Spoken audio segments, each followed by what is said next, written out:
네, 우리 하나님께 영광의 박수 올려드리겠습니다. 귀한 찬양 감사합니다. 오늘 또 10주간의 양육훈련을 받으시고 수료하신 분들 정말 수고 많으셨습니다.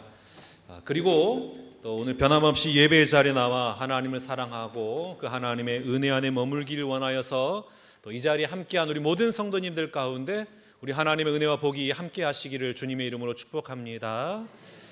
우리가 한번 물어볼 게 있어요. 나는 왜 양육훈련을 받았을까? 나는 왜 오늘 예배 자리에 나왔을까? 이걸 물어보셔야 돼요. 우리 마음 깊은 곳에는 예수님을 믿고 이 땅에서 또 잘 먹고 잘 살고 남에게 부러울 것 없는 남부러울 것 없는 그 성공한 삶을 살고 싶다는 열망이 있어요. 문제가 해결되고 사업이 번창이 되고 자녀들이 잘 되기를 바라요. 이건 하나님의 복입니다. 하나님이 주시는 축복이에요. 하지만 우리가 분명히 해야 될 영적 진리가 있는데 예수님께서 이 땅에 오신 분명한 목적이 두 가지가 있습니다. 그건 무엇이냐면 영혼 구원과 거룩이에요.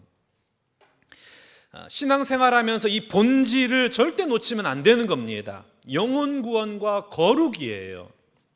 건강의 문제가 해결되는 것, 물질의 축복받는 것, 세상에서 어떤 성취를 이루고 자녀가 잘 되는 것, 이 모든 것은 결코 신앙의 궁극적인 목적이 될 수는 없어요. 수단입니다. 전부 영혼 구원과 거룩의 길을 걷게 하기 위한 그 하나님의 목적을 이루기 위한 수단이에요. 예수님은 우리를 단순히 이 땅에서 아무 문제 없이 행복하게 살게 하시는 분이 아니라 우리를 철저하게 거룩하게 빚어나가시는 분이심을 꼭 기억하셨으면 좋겠습니다. 오늘 본문 말씀이 우리의 인생을 또 제자들을 거룩하게 빚어나가시는 그 주님의 양육의 장면을 보여주고 계시는데 오병이어 기적 직후의 상황에 수많은 무리가 열광을 해요. 예수님을 왕으로 모시려고 그래요. 그 기적의 자리에 머물고 싶어 해요. 제자들이 막 우쭐거려요. 그런데 오늘 예수님께서는 참 이상한 행동을 하시는데 제자들을 재촉하셔서 즉시 그 자리를 떠나 배를 타고 건너가게 하십니다. 왜 예수님은 그 영광스러운 자리를 서둘러서 정리하셨을까요? 오늘 말씀을 통해서 우리를 향한 예수님의 진짜 마음을 깨닫는 또 여러분 모두가 될 수 있기를 주님의 이름으로 축복합니다. 첫 번째, 주님은 인생의 풍랑으로 내가 만든 가짜 하나님을 깨트리셔요. 14절 말씀 보겠습니다. 그 사람들이 예수께서 행하신 이 표적을 보고 말하되 이는 참으로 세상에 오실 그 선지자라 하더라. 오병이어 사건 직후예요. 예수님이 보리떡 5개와 물고기 2마리로 수만 명의 사람을 먹였어요. 그때 현장 분위기가 어땠을까요? 환호성이 터지고 그냥 흥분이 가득한 거죠. 특별히 이 오병이어가 행했던 당시에 그 절기가 뭐라 그랬습니까? 유월절이라 그랬잖아요. 유월절이 어떤 절기입니까? 하나님께서 이스라엘을 애굽의 노예 생활에서 건져내신 출애굽 사건을 기념한 해방절, 이게 유월절이거든요. 그 유월절, 그 해방절에 유대인들은 지금 상황이 어때요? 로마의 지배하에 있단 말이에요. 그러니까 늘 억울해요. 늘 억눌려 있어요. 늘 가난해요. 그 마음속에 이런 갈망이 있었던 거죠. 우리 인생은 언제쯤 바뀔까? 언제쯤 이 고통은 끝나게 될까? 우리는 언제쯤 되어야 잘 살 수 있을까? 이런 질문과 이런 열망들이 있었단 말이에요. 그런데 바로 그 타이밍에 그들의 눈앞에서 무한대로 떡을 만들어내는 완벽한 메시아 같은 인물이 등장한 거예요. 그러니까 군중들이 막 흥분할 수밖에 없죠. 이분이면 되는구나. 진짜 메시아가 왔구나. 이분이 우리를 살릴 왕이시구나. 이분만 제대로 붙들고 있으면 내 인생의 모든 골치 아픈 경제 문제, 떡 문제, 먹는 문제는 해결될 수 있겠구나. 이렇게 이제 마음이 흥분이 된 거죠. 그래서 15절에 어떻게 합니까? 그러므로 예수께서 그들이 와서 자기를 억지로 붙들어 임금으로 삼으려느라 하시고 다시 혼자 산으로 떠나가시니라.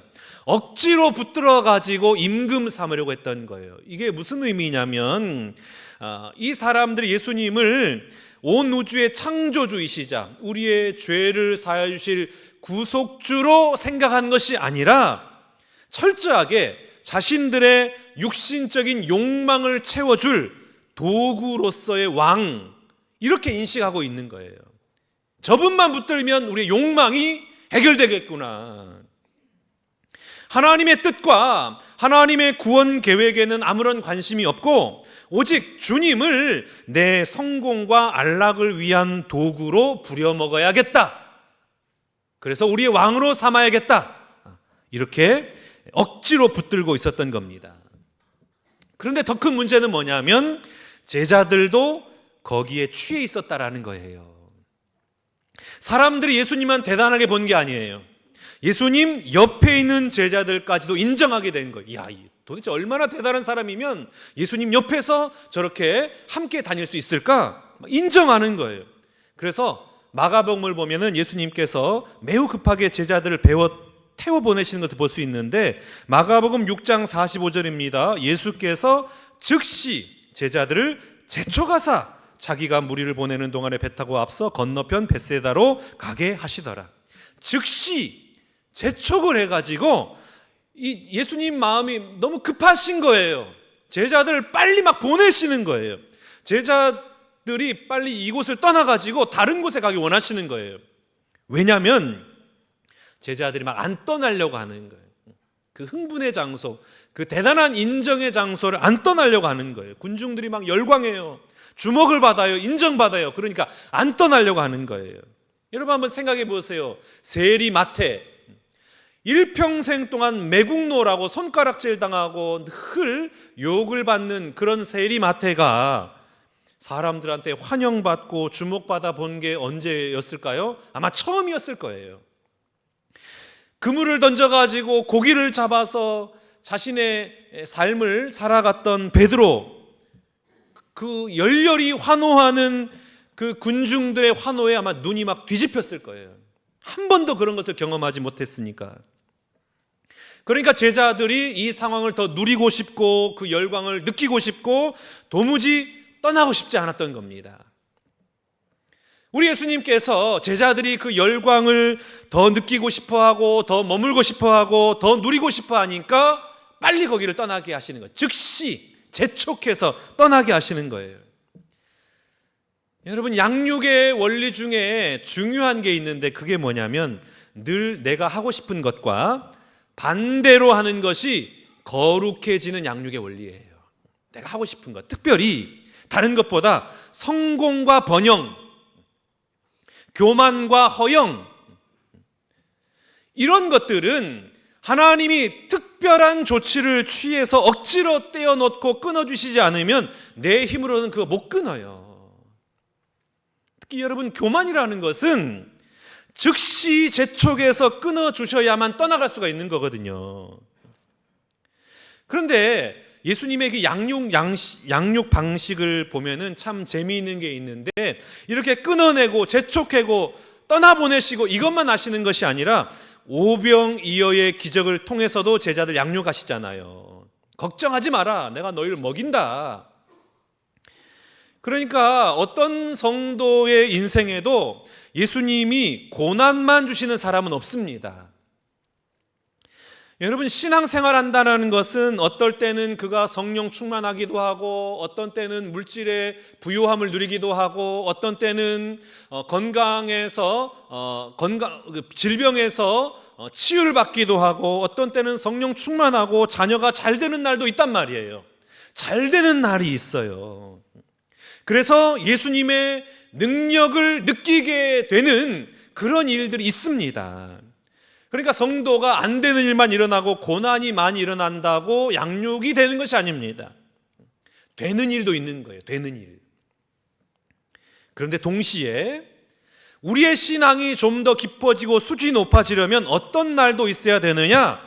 축복으로 인해서, 오병이어의 기적으로 인해서 제자들의 마음이 교만해지고 우쭐해질 때쯤에 예수님께서 빨리 재촉해서 끊어내시는 양육이 필요한 거예요.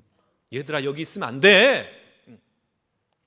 지금 이 분위기에 취하면 너희 영혼 망하는 거야. 빨리 떠나야 돼. 재촉하시는 거예요. 재촉해서 어디로 보내세요? 풍랑치는 바다 한가운데로 보내시는 거예요. 풍랑치는 바다 한가운데로. 여러분, 인간이 얼마나 악한지 절대로 인간은 잘 될 때 자신의 죄를 안 봅니다. 못 봐요. 사업이 잘 되면 입으로는 다 하나님의 은혜입니다라고 고백하지만 그래도 내가 그나마 열심히 했으니까 이렇게 되는 거지. 자기 능력 붙들어요. 사람들에게 인정받기 시작하면 겉으로는 아닙니다. 겸손한 척하지만은 속으로는 그래, 내가 드디어 인정받는구나. 자기 의로움이 막 커져가지고 교만해지는 거거든요. 그래서 예수님은 사랑하시기 때문에 끊어내시는 거예요. 여러분, 진짜 사랑은 내가 원하는 걸 계속 주는 게 사랑이 아닙니다. 진짜 사랑은 망하는 길로 가고 있을 때에 붙잡아서라도 끌어내는 게 진짜 사랑인 거예요. 혹시 오늘 예배하는 여러분 가운데도 이런 주님이 끊어내시고 재촉하시고 보내시고 막으시는 그런 일들이 일어나고 있습니까? 잘 나가던 사업이 갑자기 막혀요? 자녀 문제가 생겨요? 인간관계가 막 흔들려요? 예상치 못한 인생의 풍랑을 혹시 만나고 있습니까? 그러면 여러분 기억하세요. 그것은 하나님이 여러분을 버리신 것이 아니라 성공과 자기 의로움, 교만이라는 더 무서운 병에서 건져내시기 위한 사랑의 조치예요. 하나님의 사랑의 역사입니다. 그러면 여러분, 혹시 오늘 내가 직면하고 있는 고난 때문에 낙심하지 않기를 바랍니다. 주님이 나를 풍랑 속으로 보내시는 이유는 침몰시켜서 죽이시기 위함이 아니라 내 힘과 내 의로움과 내 안에 있는 우상을 끊어내기 위해서 그런 곳으로 보내시는 거예요. 떡이 아니라 하나님 한 분만을 붙드는 사람으로 빚어나가기 위해서 우리에게 고난의 장소를, 고난의 사건을 허락하시는 겁니다. 바라기는 오늘 양육 훈련을 수료한 여러분과 또 오늘 예배하는 우리 모든 성도님들의 삶 위에 가짜 평안이 깨어지는 그 아픔을 뛰어넘어서 참된 평안이신 주님을 깊이 만나는 그런 놀라운 기적이 일어나시기를 축복합니다. 세상이 주는 떡이 아니라 오직 하나님 한 분만을 나의 목적 삼고 소망 삼아서 거친 풍랑 속에서도 당당히 승리하는 거룩한 주님의 백성들 되시기를 주님의 이름으로 축복합니다. 두 번째, 주님은 유령을 만난 것 같은 두려움 속에서 비로소 나를 만드시는 진짜 하나님을 만나게 하세요. 18절 19절 말씀 보겠습니다. 큰 바람이 불어 파도가 일어나더라. 제자들이 노를 저어 10여리쯤 가다가 예수께서 바다 위로 걸어 배에 가까이 오심을 보고 두려워하더라. 지금 제자들의 상황을 보세요. 예수님의 명령에 의해서 배를 타고 바다를 건너고 있어요. 사방이 칠흑과 같은 어둠이에요. 그런데 그곳에 거센 풍랑이 불어요. 큰 바람이 불고 파도가 쳐가지고 이 바닷물이 배 안으로 막 치고 들어오는 거예요. 힘겹게 사투를 벌이면서 뼈가 부서져라 노를 젓지만은 배가 좀처럼 앞으로 나아가잖아요. 더군다나 이 고통의 한복판에서 엎친 데 덮친 격으로 물 위를 하얗게 걸어오는 유령과 같은 존재를 보는 거예요. 얼마나 깜짝 놀라겠어요. 얼마나 무섭겠어요. 막 소스라치는 거죠. 여러분, 우리 인생이 그런 겁니다. 우리 인생에도 갑자기 풍랑이 치면서 힘들게 노를 저어야 할 때가 있잖아요. 거기에 더해서 큰 바람이 불면서 파도가 치는, 그래서 나를 몰아치는 그런 사건들이 찾아와요. 거기에 더해가지고 소리를 지를 수밖에 없는 유령 같은 고난이 찾아올 때가 있다는 거 아닙니까? 그러니까 엎친 데 겹친 격으로 힘든 사건이 연속으로 일어나는 거예요. 그러면 정신을 못 차리죠. 죽을 것만 같은 거죠. 그런데 오늘 말씀이 말하는 게 뭡니까? 바로 그것이 예수님이 나에게 오시는 사건이고 바로 그게 내 안에 교만을 꺾으시고 나를 즉시 재촉해서 죄에서 끊어내시는 우리 예수님의 양육이라는 겁니다. 그러면 왜 이렇게 광풍과 유령 같은 두려움의 사건이 있어야만 할까요? 즉시 오셔가지고 풍랑을 잔잔케 하고 걱정 없게 하고, 봐라, 야, 오병이어, 그거 아무것도 아니야, 나를 봐라. 자연을 다스리는 온 우주 만물의 창조주 하나님이심을 날 봐라, 날 믿어라, 이렇게 할 수 있잖아요. 바로 오셔가지고. 자, 그런데 마가복음 6장 48절 말씀을 보면은 예수님은 제자들이 당하는 그 무서운 광풍을 다 알고 계셨던 거예요. 한번 봐볼까요? 바람이 거스름으로 제자들이 힘겹게 노젓는 것을 보시고 밤 4경쯤에 바다 위로 걸어서 그들에게 오사 지나가려고 하시매. 보셨던 거예요. 그러니까 이미 배를 타고 힘겹게 풍랑 속에서 노를 젓고 있는 것을 보신 거예요. 불꽃과 같은 눈동자로 다 보고 계시고 다 알고 계신 거예요. 얼마나 힘들게 지금 노를 젓고 있는지. 제자들이 저녁에 배를 타고 갔고 예수님이 밤 4경, 그러니까 새벽 6시거든요. 6시에 제자들 그 배 앞에 나타났으니까 적어도 제자들이 풍랑과 사투를 벌이는 시간은 3시간에서 6시간 정도 됐을 겁니다.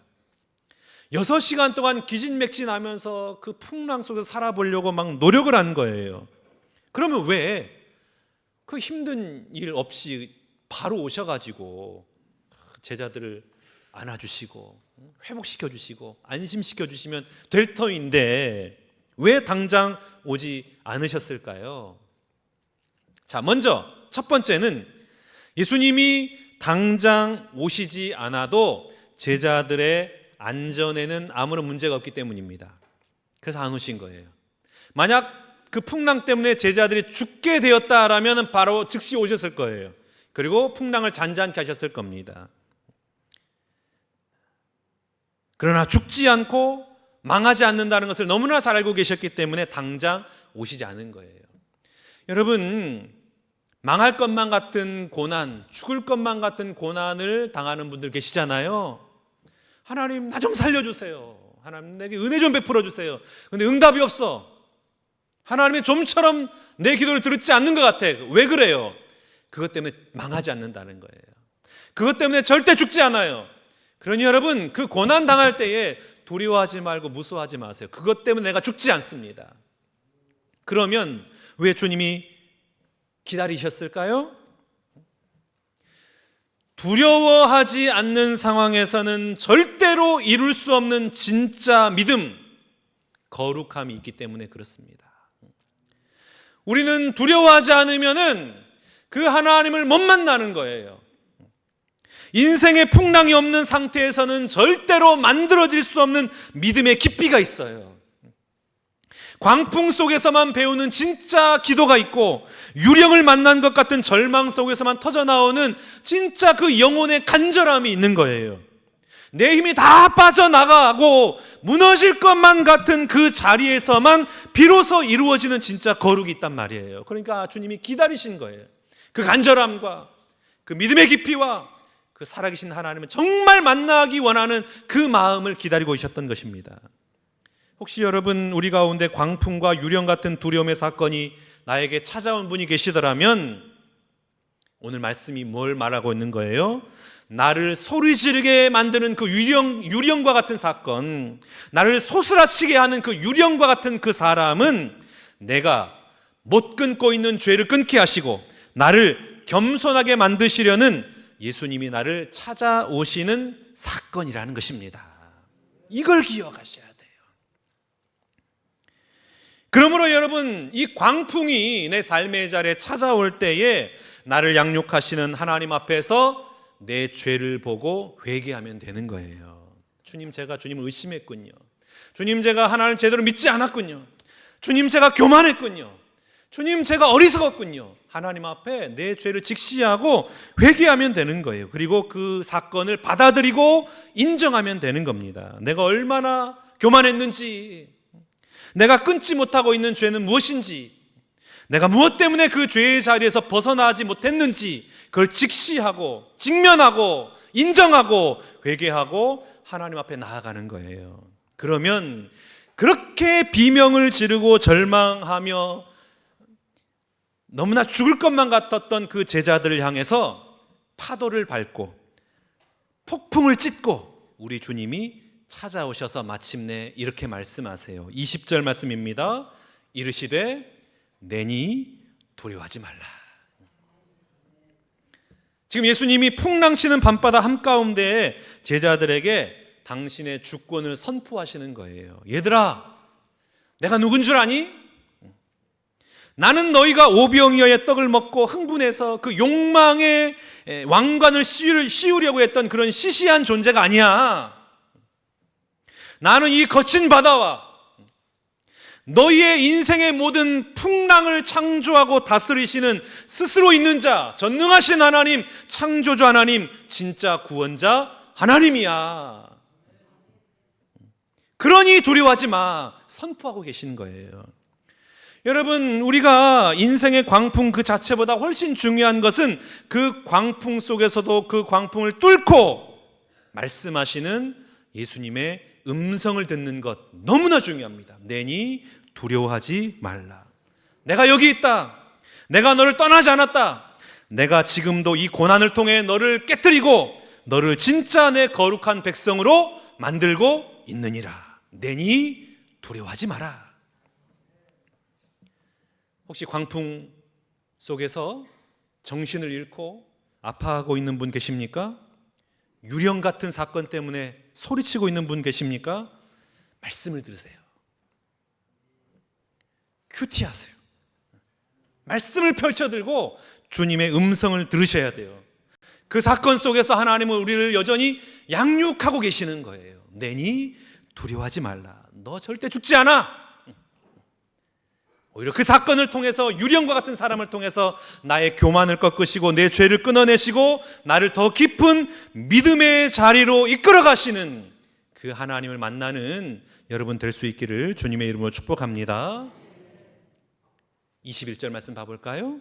이에 기뻐서 배로 영접하니 배는 곧 그들이 가려던 땅에 이르렀더라. 아멘. 풍랑을 만난 결과가 뭐예요? 죽음이 아니잖아요. 망함이 아니잖아요. 결국 목적지에 도착하잖아요. 그러니 여러분, 광풍이 끝이 아니에요. 두려움이 결론이 아니에요. 귀신과 같은, 유령과 같은 그 사건과 그 사람이 마무리가 아닙니다. 예수님과 함께 결국에는 목적지에 도착하는 거예요. 그러니 여러분, 오늘 내가 만난 광풍 두려워하지 마세요. 그것 때문에 나 죽겠다고, 나 못 살겠다고 그렇게 하지 마세요. 그 광풍 속에서 하나님은 내가 만든 그 하나님을 깨뜨리시고 나를 새롭게 빚어나가고 계신 겁니다. 그리고 나를 더 깊은 믿음의 세계로 이끌어 가셔요. 더 간절한 사람으로, 하나님을 부르짖는 사람으로 만들어 가세요. 그리고 떡이 아닌 하나님만 붙드는 사람으로 나를 빚어나가시는 것입니다. 이사야 43장 1절에서 3절까지 말씀을 우리 한 목소리로 같이 봉독하겠습니다. 야곱아, 너를 창조하신 여호와께서 지금 말씀하시느니라. 이스라엘아, 너를 조성하신 이가 말씀하시니라. 너는 두려워하지 말라. 내가 너를 구속하였고 내가 너를 지명하여 불렀나니 너는 내 것이라. 네가 물 가운데 지날 때 내가 너와 함께 할 것이라. 강을 건널 때 그 물이 너를 침몰하지 못할 것이며 네가 불 가운데 지날 때 타지도 아니할 것이요 불꽃이 너를 사르지도 못하리니 대전하는 여호와 내 하나님이요 이스라엘의 거룩한 이요 내 구원자이심이라. 아멘. 이 하나님의 말씀이 믿어지시기를 축복합니다. 잘 될 때만이 아니라 광풍 속에서도, 유령과 같은 사건 속에서도 이 말씀이 들려지고 깨달아지고 믿어지는 은혜가 임할 수 있기를 축복합니다. 특별히 오늘은 성령 강림 주일인데요, 거친 풍랑과 유령과 같은 사건 앞에서도 우리가 낙심하지 않을 수 있는 이유는 우리 안에 계신 성령께서 주님의 음성을 막 듣게 하시는 거예요. 오늘과 같이 아멘하게 하시는 거예요. 주님의 음성을 듣게 하시고 끝내 우리를 거룩하게 빚어 나가시기 때문에, 그걸 믿기 때문에 우리가 두려워하지 않고 낙심하지 않을 수가 있습니다.